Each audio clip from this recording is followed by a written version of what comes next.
Здравейте, скъпи приятели на Грамотен БГ! В наша анкета в една от социалните мрежи наскоро ви попитахме дали желаете да направим рубрика „1000 причини да се гордеем, че сме българи“. Вие казахте да, при това с огромно мнозинство. Ето, че е време да се залавяме за работа и да започваме с причина номер 1. Ето я и нея. Изобилстват сведения за ранното проникване на християнството сред българите. В евангелизационния обсек на християнството най-напред попадат българите, мигрирали под водачеството на Ванаид, иначе казано Вунт, от Северен Кавказ и Армения.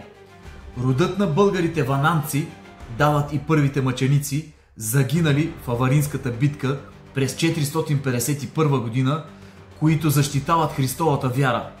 За тази битка арменският историк Мовсес Хоренаци от 5 век пише следното: когато Армения въстана, българите сами дошли да я подкрепят и проявили присъщата им храброст. Това са нашите предци. Прочутата вананска конница, съставена от древните българи, заселили се в Армения под предводителството на българския вожд Вунт.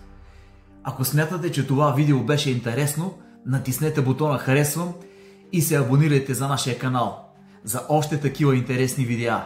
Очаквам вашите коментари с нетърпение. Благодарим ви за подкрепата. Довиждане и до нови срещи!